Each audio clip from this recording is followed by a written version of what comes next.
Over. One more. Good morning, Facebook. This is Jim Blythe, Veterans Impact Show. Joining me, Captain Marc Liebman, better known as Mad Mark in the military circles. Hey, he was a great SAR pilot during Vietnam and afterwards.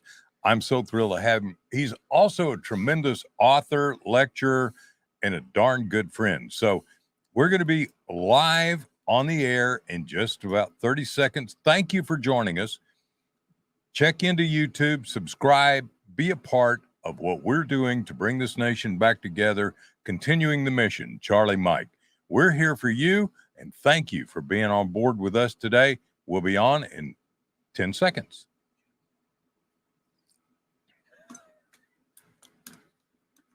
That's important. Welcome to the Veterans Impact Show, where we continue the mission of highlighting veterans and service organizations who continue to serve our community and our nation. We're brought to you by Fairway Independent Mortgage and Lone Star Wealth Strategies. Don't worry, retire happy. Welcome aboard. Hey, what a great day. And I've got a great friend, Captain Marc Liebman, retired U.S. Navy helicopter pilot, flew in Vietnam, SAR Rescue, a whole bunch of really great stuff. Mad Mark, I believe you said, was your call sign. Yep. Well, that's better than some of the call signs that I heard we can't repeat. And I want you to go and look at Marc, MarcLiebman.com, because he is a phenomenal author. The reason we're here today is to talk about his books and his lecture series and what he's doing. Now, I have read a bunch of them. I haven't been able to read all of them because there is a great number of books. But his Cherubs 2 and Big Mother 40, I was there, and I'll never forget the phone call I made to you and said, "Hey, Marc, this ain't fiction. This is fact that you changed a few things, right?" Correct. As I tell people, there's more fact than fiction in the books. However, when I submitted them to the Navy for approval, they're fiction. And that's my story, and I'm sticking to it. The other thing that I have really enjoyed is your 1700 series, the Sail series, as you call it, and the Raiders of the Scottish Coast. And that is a phenomenal book that takes you back in history to the 1700s. And it's just so much history. Anybody who wants to study history, go look at these books. Go get these books. They're on Amazon. Now, you've got a new book coming out that, let's talk about it, Insidious Dragons. Yeah, so Insidious Dragon is going to be the third book in I guess, the third series that I'm writing. And the series is focused on counterterrorism. And what I wanted to do in each of the three books, and there will probably be a fourth when I get around to writing it, are threats to the U.S. homeland that don't get a lot of press, but are very real. And the government really doesn't like to talk about them. So the first one that came out was Flight of the Pawnee. And it is about Al-Qaeda sending somebody to the U.S. to kill at least 10,000 Americans in one attack. And he figures out how. And to give you a little bit of a hint, it's about chemical warfare. Whoa. Okay, so as I tell people, I will take no responsibility for keeping you awake at night or the fact that you'll no longer go to a sporting event that doesn't have a roof on its head. So it takes place here in North Texas. The second book in the series is Failure to Fire, and that's about Al-Qaeda sending teams to the U.S. to shut down the U.S. air transportation system. It was kind of timely when it came out in 2021 because right after it came out, Federal Express told the FAA that it was trying to put countermeasure systems on all its air freighters to deal with this threat. So that book has came out, and both those books I've taken back and I've rewritten. Rewritten is probably too strong a word. Re-edited, changed some things around in them. If you read the first one, you probably will see some of the changes. Or the first edition, you see some of the changes. And Flight of the Pawnee should be out in the next week or 10 days. Failure to Fire the second edition should be out probably by the end of July, early August. Which brings me to the third book in the series, which is Insidious Dragon. Well, what's the premise of the premise is cyber terrorism, etc. But can you, without giving it away, can you kind of give us a little teaser? Sure. So uh, the book is set to take place before SARS and before COVID. And what I did was pick an enemy, People's Republic of China, and have them look at diseases that they can promulgate in the West that will create fear and havoc. And so I picked a disease. I won't tell you which one it is. And so what you have is a senior officer on the Chinese general staff in charge of the program. He wants to do a test, and the test takes place towards the end of the book. And there's a scientist who grows up in the PRC, comes to the United States. She has relatives in the U.S. She does her doctorate in virology, goes back to the PRC. She's roped into this program, and she's providing information to her cousin. I won't get into the rest of the plot, but anyway, what I will say, one thing: the last part of the book has probably the greatest helo flying scene I've ever written, because it's an extraction from the People's Republic of China that involves Su-27s, or what the Chinese call them, missile shots, a wildly gyrating helicopter with stealth panels on it that did exist or does exist, as we now know from the raid on Bin Laden that killed Bin Laden, and but it has some really cool things. I took a lot of stuff from what I learned when I was a helo pilot in the late 70s, or excuse me, late 80s, early 90s, about dealing with missiles shot at you from airplanes. Whoa. Yeah, it's about 3,000, 4,000 words at the end of the book, and the actual action sequence takes place over about 15, 20 minutes of time, but there's chaff, flare, gyrations, airplanes. I won't get into the rest of it, but it gets my juices going every time I've read it. I can imagine. Well, and you flew some of it, or you flew something like that. Yeah, so it's based, like I said, it's based on stuff I learned. The Marine Corps did this program started back in the 80s called MOTS, Marine Air Wing Anti-Air Warfare Training Syllabus, I think is what it was called. Anyway, it's out in Yuma, Arizona. And so squadrons would send pilots there, just like Top Gun. And what you would learn is how to, if you were in a helicopter, how to defend yourself against other helicopters and or fixed wing airplanes. And so it's pretty intense. So the guys that went there would come back to their squadrons and, just like Top Gun, be kind of instructors and teach you this. So a lot of the lessons learned, somewhat updated, are in this section of the book. You know, a lot of people think about the Navy and the military, maybe not Army, but flying the jet fighters, the F-35s, the F-22s, the F-18s. You flew helicopters. You flew it in Vietnam. You flew it afterwards. And that's a whole different world, isn't it, Mark? It is and it isn't. And as I tell people, and particularly my friends, including my son, who's an F-18 driver, that helicopters are far more difficult to fly than fixed wing airplanes. And there's a lot of reasons why. And in fact, you touched on my lecture series. I do, there's a YouTube video on my YouTube channel about why helicopters are difficult and dangerous to fly. Because the tolerances, the margins of error are so much smaller.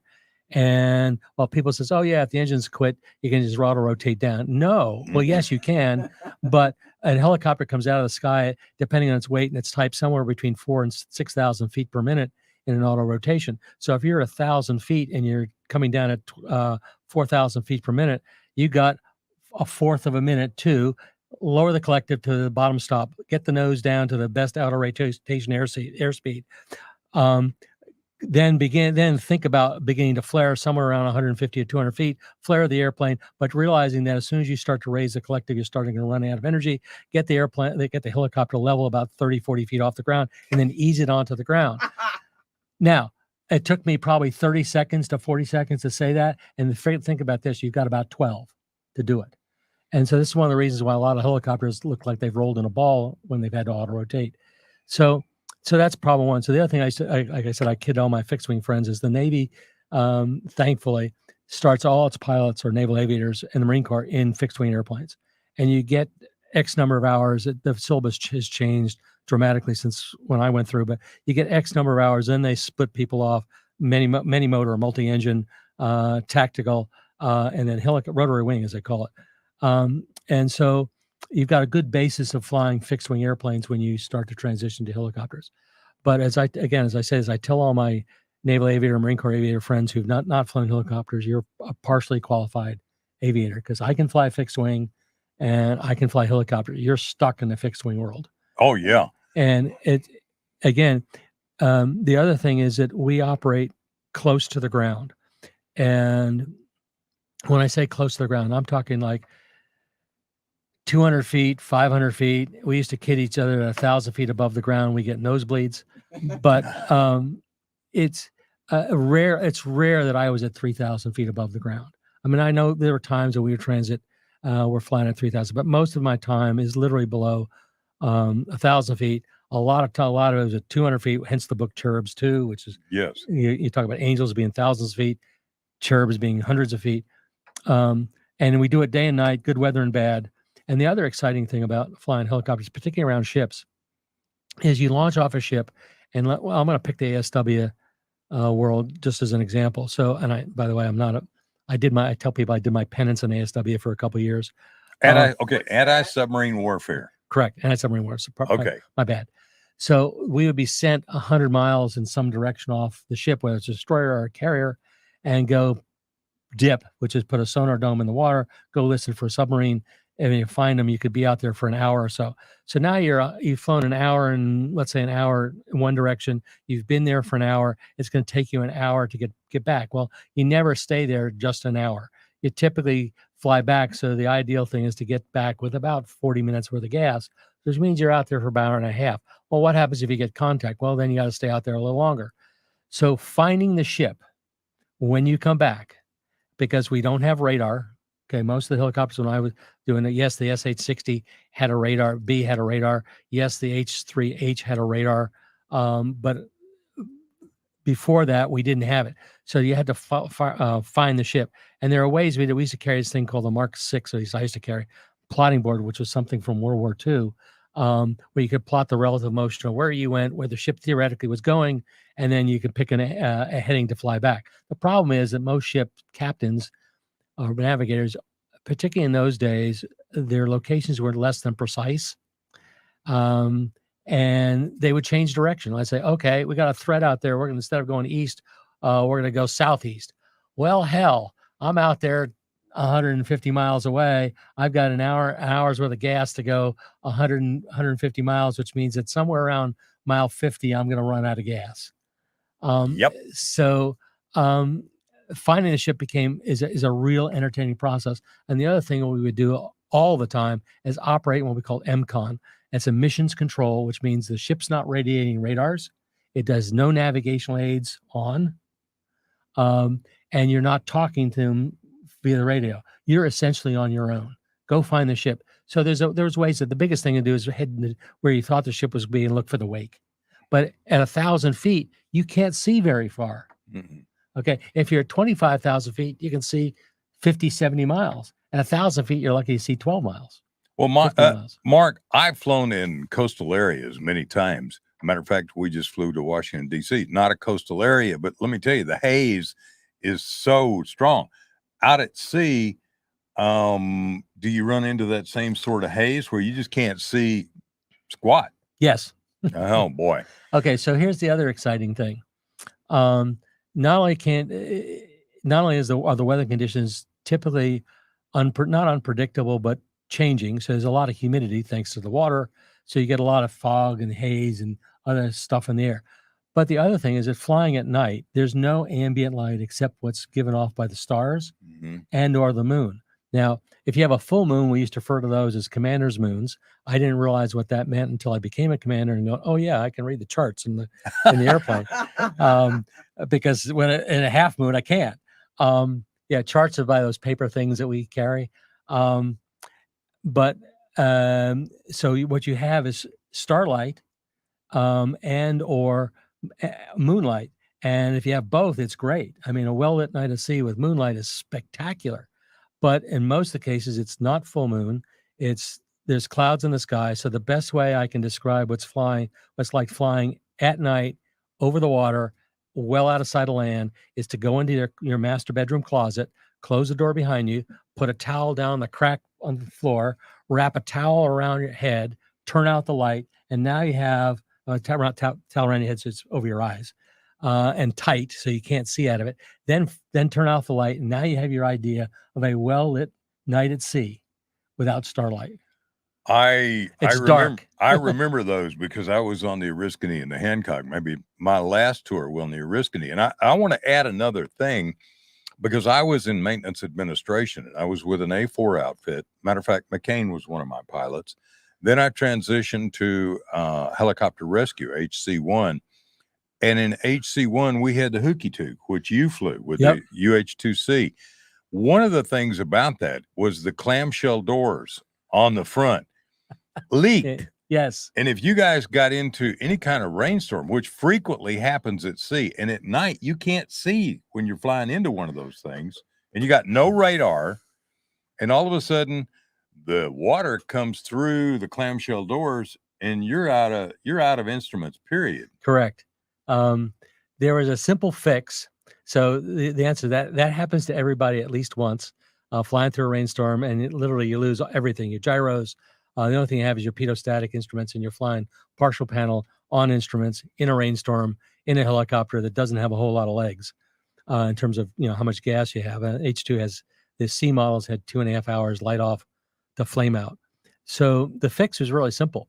Well, first of all, if you had that happen, they'd open the clamshell doors in some place that was dry, pull out the cannon plugs. These are these multi-prong plugs that connect to the instruments and the radios and then avionics, and they take a hairdryer and they dry them out. Yeah, but you can't do that if you're in the air. Correct. And then they replace the fuses, plug them in, and you're good to go. So the fix is once the airplane was, quote, up and past inspection, we would literally take 1,000-mile-an-hour tape, silver tape. Yeah. In fact, we had an olive drab version of that, and we put tape around the clamshell doors. Is that what other guys did? I never knew that. Yeah, and it worked just fine.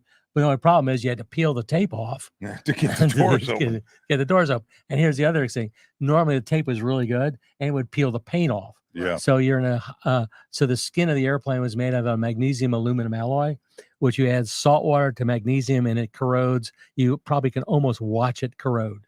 Yeah. The other thing about the Hookie Took and the helicopters, the difference between fixed wing and helicopter, my logbooks on the A4s was, maybe 3/4 of an inch thick. My logbooks on the Hookie Took was about 1.5 inches thick. And the amount of maintenance that you had to do was like 5-6 times. Yep. And a lot of people don't understand that. It takes a lot. And we probably lost more helicopters, not to an engine going out in an auto rotation, but to tail rotor drive shafts and other things. It's an adventure flying in the Navy, on helicopters, on ships. And Marc Liebman, we're going to come back and talk more about those kind of adventures and how if somebody wants to do that and you're an adrenaline junkie, Marc's going to tell you how to join the Navy. And so am I. So this is Jim Blythe, and I'm with Captain Marc Liebman, better known as Mad Marc, helicopter pilot, SAR rescue pilot. An amazing story of adventures, but we're going to talk more about his books as well, which are amazing. You're going to enjoy them. Go to Amazon and get them, marcliebman.com. We'll be right back after these words from all of our partners. How much time do we have? Welcome back to the Veterans Impact Show. And thanks to our sponsors, Fairway Independent Mortgage and Lone Star Wealth Strategies. Now, let's continue this great conversation. Let me tell you, this is like bringing all the memories back and having a fabulous time with a fabulous friend of mine, Captain Marc Liebman, Mad Marc. I got to tell you, he was a helicopter rescue pilot. If you just now tuning in, the stories we're going to be telling, sea stories, are amazing. But more than that, you want to have a great read, you want to have a great time, go to Marc Liebman, MarcLiebman.com. Look at his books. They're on Amazon. Matter of fact, one of your books, or several of your books, have been national bestsellers, haven't they? Yeah, 5 of them have been Amazon #1 bestsellers. Big Mother 40, Raiders of the Scottish Coast, the Simmershire Islands, and Forgotten, and I'm leaving one out. Oh, a Flight of the Pawnee. So yeah, I've been a lot more successful than I thought. Can I go back to what you talked about before the break? Please. So you're talking about maintenance. So you have what they call required things that you put in the rescue helicopter. You have a net, you have a Stokes litter. Sometimes you have the horse collar. You have a bunch of rescue equipment. But we also used to carry a case of hydraulic fluid, a case of engine oil, and a case of a grease called molybdenum disulfide. Molly B. Molly D, correct. So here's the wonderful thing about a helicopter, particularly of that generation. They had lots of joints that needed greasing. So every 10 hours, you'd shut the rotors down and you'd grease the helicopter. And I say grease, they don't mean the whole helicopter, but the rotor head and the tail rotor and the drive shaft that drives the tail rotor. It's a whole bunch of other things. Well, Molly D is a wonderful grease. And I write about this in From the Hex Seat on my website if you want to go there. But there's one problem with Molly D. Mix it with salt water and it turns to it generates sulfuric acid. Oh, no. So not only do you have to grease the helicopter frequently, but if it flies through the rainstorm, because rainwater over the ocean is salty, so you add a little sodium chloride into the Molly D, a little water, and you get sulfuric acid. So you have to purge, when I say purge, you have to put enough grease into the helicopter joint to flush out the old grease. And yeah, so there's grease all over the place, and it slings grease. So that's just one of the little exciting things. But the other thing is that because they want to save weight, the H2 particularly had a lot of magnesium, aluminum alloys in it. And magnesium has two bad properties. It's strong and it's light, yes, but when it burns, you can't put it out. And two, it's highly susceptible to corrosion. So anytime we got a scratch in the skin, we had to sand it down, take the primer off, reprime, repaint, because if not, within days or weeks, we have a spot of corrosion. Now, it's not so bad on the skin of the airplane, but the cases for the transmissions were all a higher content of magnesium. So anytime they got a scratch in them or a mar, it was a crisis, because you could literally see the magnesium, the corrosion bubbling up the paint. Yeah. And so you have to. By the way, that's one of the places, one of the reasons, the stuff that you probably and I use all the time, Scotch Brite. Yeah. That's where it came out, because it'll take the corrosion off very quickly. And then it's good stuff. I remember well, because I would do my maintenance administration stuff, and then I would help the guys work on the airframes, and corrosion control was constant. We had 2 helicopters, sometimes 3 on board. And then sometimes HC7 came out with the big mother, and that was phenomenal. I mean, though the difference between the 2 helicopters was like day and night. But when you talk about doing an auto rotation, that's when the engine stops and you basically fall out of the sky in a control fall. And then hopefully you're able to hit the collective and set it down. As you said, it takes a matter of seconds. My good buddy, who is XO of our debt, and he's no longer with us, Lieutenant Michael Bogelski, I think he ended up being a lieutenant commander, took me up one time on a training mission and said, "Hey, you want to go with us?" And I'm going, "Yeah, man. Okay." So I'm sitting in the back of it, and he gets over the end of Ream Field and pulls an auto rotation. Until you've done that, until you've been sitting there and you watch your tummy fly right up to your mouth, and all of a sudden the whole world just sort of stops as you drop at some phenomenal speed. Well, let me tell you, you can't even get the "Oh good God" prayer out. I'm telling you. Yeah, you got about 12, 15 seconds, so you don't have time for prayer. The other exciting thing is, I tell people, is that they say, "Oh yeah, you can glide down in auto rotation." No, because the where you're going to land is between your feet. So there's always a chin bubble. You can see the glass. So it's between the rudder pedals. It's an interesting ride. The good news is that the SH-60, which is essentially an Army Black Hawk, and the variants of it, has gotten so reliable that dual engine failures, which is typically what cause auto rotations, are, I'll say extremely rare. They still happen, but they're extremely rare. The other exciting thing was common, is, again, if you don't grease the tail rotor drive shaft, it will either shear, which means you have a tail rotor that's not under control, it's just turning, and then it stops. Which is not good. Not good, correct. Or you have, that's called a tail rotor drive shaft failure. Then they have another exciting emergency called a tail rotor failure itself, where the tail rotor gearbox fails and the thing stops. But the helicopter is eminently flyable as long as the vibrations of the failure doesn't cause a catastrophic failure of the fuselage. I got to tell you, I watched all of this and I had so much respect. And my A4s, we had 12 killed in action. We had 5 POWs. I didn't lose a single helicopter when I was overseas. And I think that's because of the quality of the maintenance that we did, because so much more of it, and the people and the pilots we had were so amazing. Plus the fact we were not flying in over North Vietnam trying to drop bombs. My A4s were, and that was a really, really tough situation. So we're going to take this break to hear from all of our sponsors. By the way, I want to tell you, I'm Jim Blythe, and I work for Fairway Independent Mortgage. My NMLS number is 311548. Our corporate one is 2289. I am a very, very specialized mortgage lender. I do only reverse mortgage lending for seniors. If you want to know more about that, just contact me, jimblythe.net. Look that up. You can look at me at jim.blythe at fairwaymc.com, and I'm here for you. We'll be right back, and we're going to talk more and tell war stories, and then I'm going to get him to talk about Raiders of the Scottish Coast. I'm going to get him to talk about what it was like to fly into North Vietnam that wasn't supposed to be there. All right, we're going to be right back. This is Jim Blythe, Veterans Impact Show. We're here for you.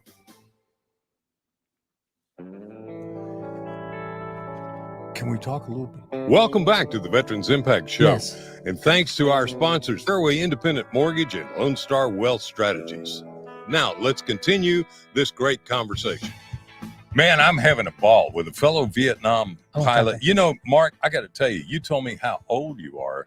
And I look at you and I go, I'm not taking the same supplements you are, because, buddy, you do great. And you maintain your pilot. You still got a pilot's license. You fly. You've had airplanes. We were talking about the fact that I just flew to Washington, D.C. area and back with my son, Ashley. He actually flew, and I got to be the passenger helping out. But I got to tell you, I love to fly.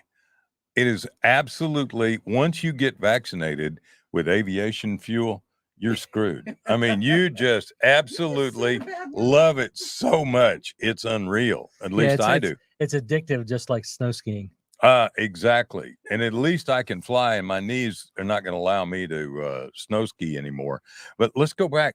We've been talking about your books and your lecture series. So if people want to have, and you have spoken to several groups that you and I belong to, tell us a little bit about your lecture and how people can get a hold of you for that. And then let's talk about, you wanted to talk more about the sales series and this book that I'm pointing to right here with a picture of a young lady. So sure. So if you go to my website, you'll see a thing called, there's one page called books, and there's another one called speaking, and has some of the topics. I'm always adding to the types of speeches I give. Most of them are focused on U.S. history.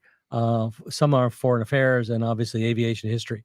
And I typically pick topics that aren't well known, or they're a little off the beaten path, so to speak.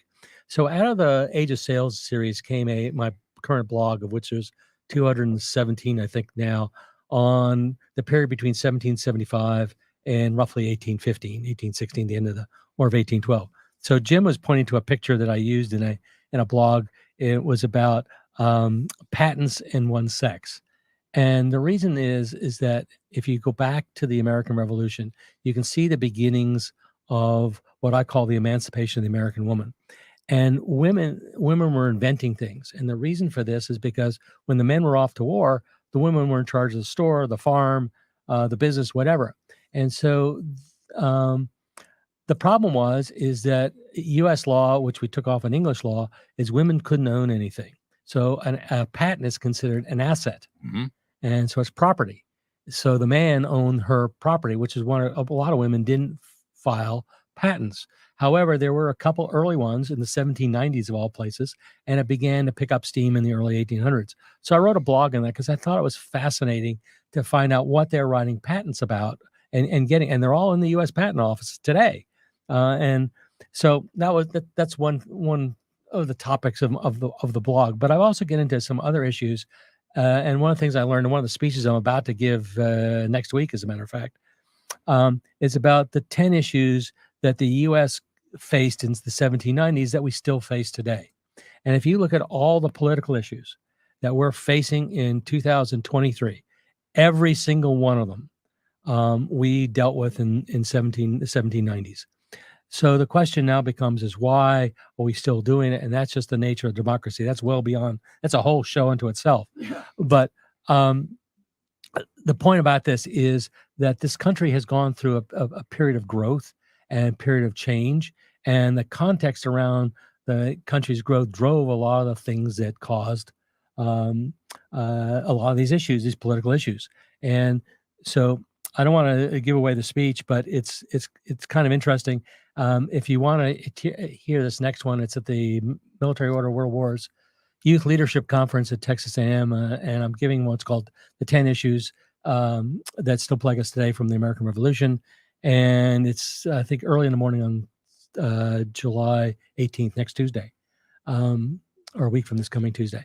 But to me, it's a fascinating topic. But I keep finding all these little tidbits of stuff that's not in history books, and so that's what I'm writing this blog about. And it's been, as my publisher and editor says, it's been a PhD in early American history. Absolutely. And I find it fascinating. Now, in going back, you wrote Cherubs, you wrote Big Mother, you wrote these other books, and then you got asked to write a series about sail, about the 1700s. Tell us a little bit about that and talk about your wonderful book there that I really enjoy. And you've got several of them of that series. Yeah, so the Age of Sail series, I call it officially the Jaco Jacinto because that's the main character's name, came about as I was talking to my publisher. We were having dinner in Tucson where he lives, and with the editor, my wife, his wife, and the spouses. There's 6 of us sitting around the table, and the publisher looks at me, and he's a retired British Army SAS officer. And he looks at me and says, Mark, he says, you once told me you were a fan of Horatio Hornblower and Aubrey Martin's series on the Royal Navy and Richard Balafell's Alexander Kent. And I said, yeah. He says, well, why don't you write a series about that? And I thought about probably about 2 or 3 nanoseconds and said, sure. And then he asked me, he says, well, why don't you give me a proposal or, kind of an outline, but it's got to be a series. Okay. How long do you think it's going to take to get the first manuscript out? And I thought, okay, 6 months, which is the longest I had taken up until that point, which is time of first, sitting down to outline the thing till I sent him a manuscript that I thought was publishable. Well, 15 months later, I delivered the first manuscript. I had no idea what I was getting myself into, and the research required was phenomenal. But what I did was I looked at the series that I was fans of and read a couple other books, and very few of them involved what was known as the Continental Navy. So I decided to have the main character in the Continental Navy and then a secondary main character in the Royal Navy, start them off as enemies. They become friends in the first novel, Raiders of the Scottish Coast. And then their careers during the 2nd, 3rd, 4th, and I'm under contract for 6, I believe, and we're talking about 8 now because they're doing really well. Anyway, their career is going to intertwine and get closer and closer together. I won't tell you what happens because I've written up to books 5 or 6 now, at least finished the first draft. So I proposed that in the first 3 books in the series, and he says, I love it, go do it. So like I said, 15 months later, I delivered the first manuscript. But it was an education. And so in Raiders of the Scottish Coast, you'll learn who the first man who plotted the Gulf Stream accurately. The footnote to the story, or the real part of the story, is not just the map, which you can look it up on Wikipedia, but is the fact that the man who is at the time the Postmaster General for North America for Royal Mail takes it to the Royal Mail and says, hey, look, if you know how this thing flows in the Gulf Stream, you can reduce the time for a ship to sail from the United States to England and vice versa. And he said, and Royal Mail said, why would we want to do that? We just put them on the Mail on Royal Navy ships or merchant ships. Okay. So then he goes down to the Admiralty and talks to the Admiralty, and this is a quote from the creator of the map, who is a gentleman by the name of Benjamin Franklin. You've probably heard of him. Oh yeah, nice guy. Yeah, nice guy. Kind of involved in the American Revolution. And the senior officer in the Admiralty tells him, why would we want to follow the musings and ideas of American merchant seamen and fishermen? Okay. In other words, go away, don't bother me. So a year later, or a couple of years later, Franklin is in Paris in 1778 negotiating with the French, and for the alliance. Eventually, the French joined the American Revolution, and so he goes down to the French equivalent of the Admiralty, and he winds up with this chart that he'd pulled together on the Gulf Stream, and he shows it to the French, and the French Marine Ministry goes, mon Dieu, my God, this is fantastique. This is fantastic. And they begin to include it in the French maritime charts. So fast forward to 1781. De Grasse is in the Caribbean with most of the French fleet. He's gone down there because the French are wanting to take British islands in the Caribbean. Cornwallis is maneuvering to Yorktown. The French generals want the French fleet to block the Chesapeake Bay from the Royal Navy, and they send a messenger down who avoids on a ship, who avoids the Gulf Stream, so he's not going against a 3-knot headwind. And De Grasse gets in the Gulf Stream, and the Brits, who kind of know what De Grasse is doing, figure he's not going to be there for another 2 weeks or 3 weeks. Well, De Grasse gets his ships in the Gulf Stream. Now, keep in mind, this is an era when the ships make 6 knots, particularly the ships of the line. So you add the 2 to 3 knots of the Gulf Stream. Makes all the difference in the world. Yeah. So De Grasse is sitting here waiting for the Brits when Admiral Howe shows up off the Chesapeake, and the rest is history. The battle was a draw, but the British had to go back to New York.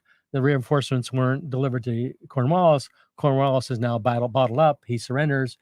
But that's not the end of the American Revolution. But my point is the French took advantage of this knowledge from one each Benjamin Franklin. So there's lots of little tidbits about this, and I'm exaggerating a little bit or simplifying what actually happened.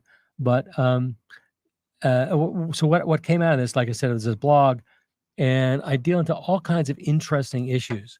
In fact, I'm about to one was patents. There's legislation.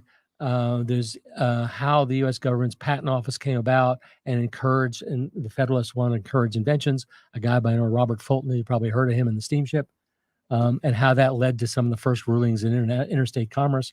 So all these little things are tied together, and they're just fascinating to how our country literally came about, and some of the things that we hold near and dear today. And you made a point much earlier in the conversation about how things that were going on back then are still going on today. And I think there is an old adage, history repeats itself, as well as if you don't understand history, you'll repeat the mistakes in the Absolutely. past. And so I want to encourage everybody, let me interrupt you and go back to Marc, MarcLiebman.com. You're going to find these blogs. One of them that looks very interesting to me that I'm going to listen to is the causes of the American Revolution, and then causes the U.S. second struggle for liberty. These are fascinating to me because I love history, but most of all, the books that he's written, Raiders of the Scottish Coast, and the other books in that series, as well as Cherubs 2. If you were in Vietnam and you were anywhere near a helicopter, you want to read that one. You want to read Big Mother 40, and all of the rest, Render Harmless, Flight of the Pawnee, and your latest one coming out, Insidious Dragon. Ooh, that's really current. Yeah, the book takes place in 2002, 2003. Again, the timing is before SARS and COVID, so I didn't have to deal with that aftermath of that hangover to affect the plot. So I basically picked a time right after the turn of the century. The PRC is on the rise. They're looking at ways to poke the U.S. in the eye, or just stab at it to prod them to see what they can do. So I picked kind of I'll use the word loosely, a clean period. And then it took a lot of interesting research. I spent a lot of time talking to a virologist who actually read the book and cleaned up some of the segments. One of the things I took out were a lot of the details of the lab scenes because people's eyes will just roll back into the head. I wanted to focus on what was happening and why it was happening, as opposed to putting this thing into a petri dish and adding this chemical. There's enough of that in there to give you a flavor. But then the other thing that I spent a lot of time doing is research in culture of the People's Republic of China and its history.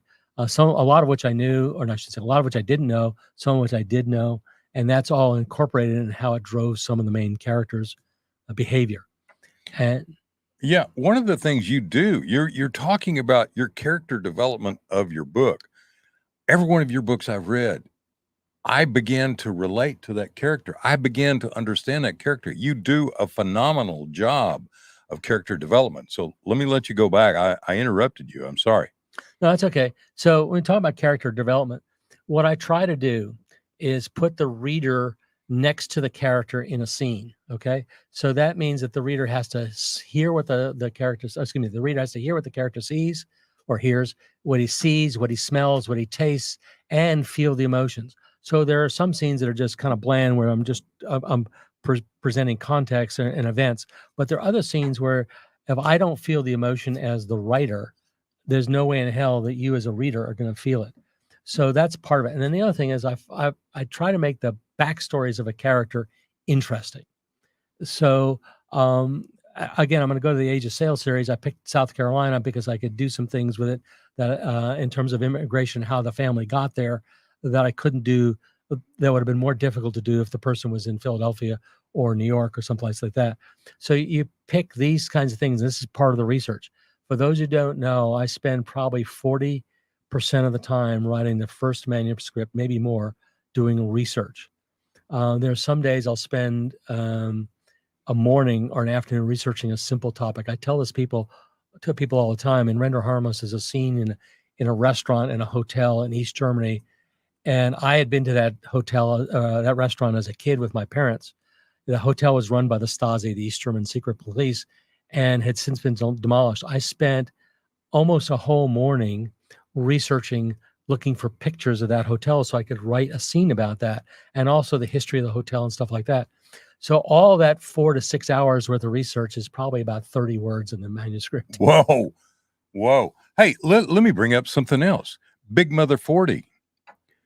I should have known, but didn't know that you guys were flying Navy SEALs and Force Recon Marines and Special Forces up into North Vietnam behind the enemy lines. Is that the touchy subject? It's a touchy subject because there's, that's part of the area I broke away from absolute truth to do some things. But the fact of the matter is the U.S. had an active campaign, sometimes done by the Air Force, sometimes done by the Navy, of putting recon teams in, and I'm using SEALs because it's much more difficult and it's a whole nother level of complexity. If I wanted to use a CIA team with Montagnards being put into a Hong part of controlled part of Laos, because they're different tribes, it's a whole nother level of complexity in the plot, which you just takes up space and really isn't germane. So, but the answer is that we had an active program of monitoring the trail, and we put people on the ground to look at the trail in Western North Vietnam. And like I said, it was a pretty active program. And then the helicopters would stage out of the base. The reason the Army was involved is they didn't have anything that could carry as many people as we needed for as far as we had to go.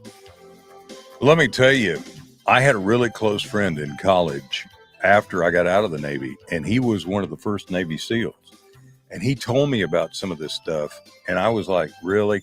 And then when I emceed an event at the Joint Reserve Base, Welcome Home Vietnam, at a Blue Angels air show, they asked me to interview and introduce this guy that was Force Recon Marine. And I walked up to him and I said, I'm Jim Blythe, blah, blah, blah. We're going to do this. And by the way, I had a real good friend in college who was a Navy SEAL named Jim Underhill. And he looks at me and he said, Big Jim, yeah, that was my partner.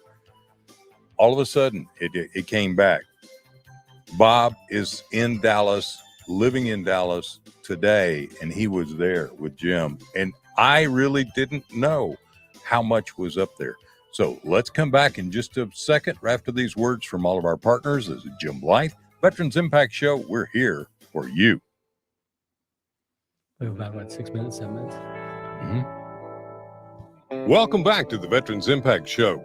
And thanks to our sponsors, Fairway Independent Mortgage and Lone Star Wealth Strategies. Now, let's continue this great conversation. All right, I've got Marc Liebman. This has been so much fun for me. Marc, we're going to continue the conversation. You had something you wanted to bring up that's really... Yeah, I just want to say that a lot of the stuff that was done is slowly starting to come out as it's being declassified. Some of it's not, or probably never will be. But I wanted to wrap up with a couple things. One is that, and this is somewhat self-promoting, but it's also, I think, useful for people. The blogs that I write about American history are non-political. I stay away from a couple of the political side of it, at least as it applies today. I'm just presenting facts as they are today. The stuff I write on aviation history and is far more is also done out of a love of aviation, but also to help in some cases change the narrative. I do one on the Wildcat versus the Zero because the record is actually far different from the current narrative. So you can find a lot of this stuff on my YouTube channel. I'm always adding stuff. I'm probably going to add 2 more videos this month. You can find the blog on my website. There's lots and lots of stuff about it. Aviation is what I call From the Hack Seat. And then the other one that I write occasionally when I get inspired to do it or have the time is called Fun and Dumb Things I've Done on an Airplane or Helicopter. And the older I got, the fewer dumb things there were. Isn't that always the case? Yeah, but there's some of the things I did as a younger pilot. I go, what was I thinking? But anyway, so there's lots of stuff on my website. It's not just about the books. So there's a lot of stuff about the books, the history, the characters, the family trees. I spent a lot of time because what I'm doing is I'm really sharing my research and the results of it and how you see it in the book. So, for example, a lot of people don't understand the value of a barrel of rum in 1780. I've got a whole calculation of how it was and why it was so valuable and so such interest. So there's all kinds of stuff like that, like prize money and other stuff. Anyway. Yeah, that was fascinating. I didn't know about the prize money in the 1700s and how that built the wealth of a lot of people. And also it was about the third largest source of money to fund the American Revolution. That's pretty amazing. And what a lot of people, I don't know why we don't think this way, but United States is a maritime nation.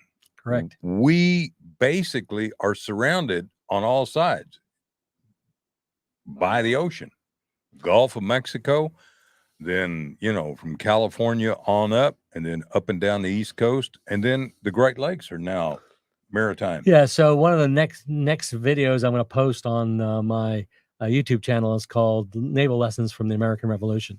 And there's 4 of them. I'm not going to get into what they are, but yes, we are a maritime nation and we have been so since day one.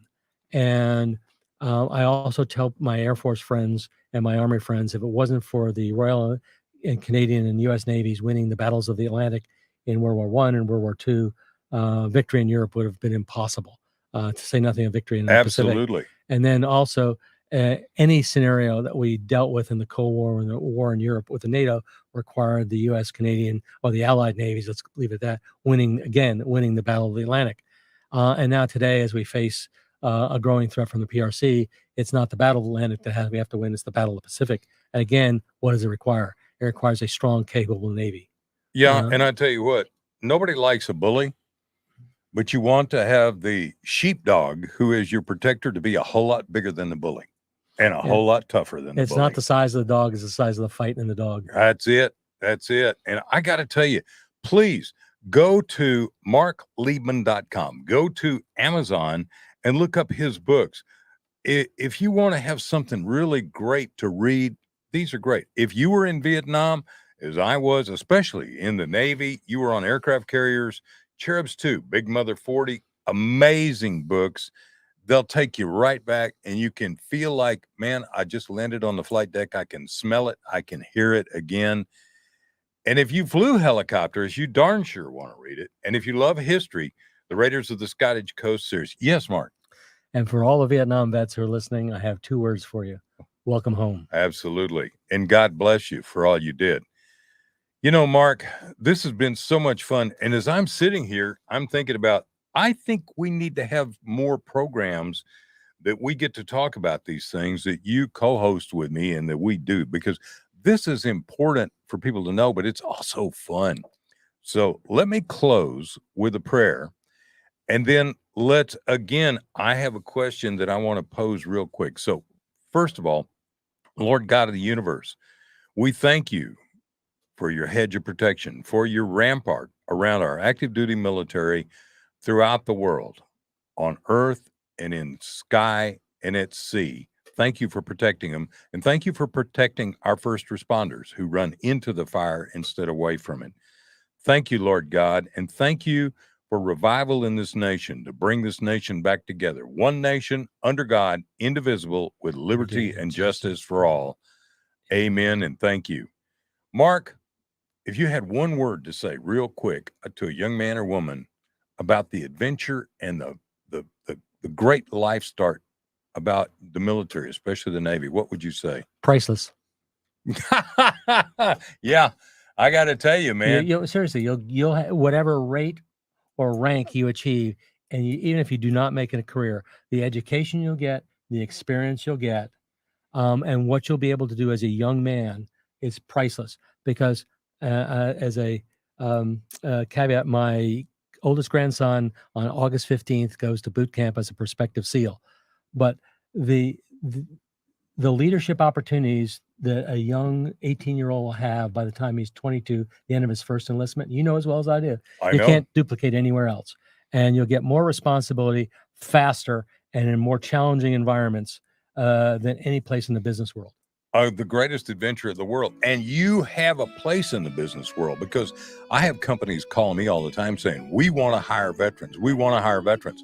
That's why I'm working with VFW, working with the VA healthcare system to set up training and certification programs that will enable veterans to have a better opportunity with the tools they've got. This is Jim Blythe. This is a Veterans Impact Show. We're here for you. Please contact us. Please contact me. My telephone number is 214-502-4600. And Joe in Jacksonville, I'm going to give you a call this afternoon. I owe you one. Thank you for being on board, buddy. Thank you for being on board around the nation. Thank you for participating in the AUN network. Excuse my voice. Thank you also for the DBTV and all you do for us. Thank you, Nathaniel, for being our engineer, and for my beautiful wife, Diane, all you're doing for us. We're here for you. Continue the mission. What can we do to help you, to help us bring this nation back together? This is Jim Blythe saying thank you from the Veterans Impact Show. Good day.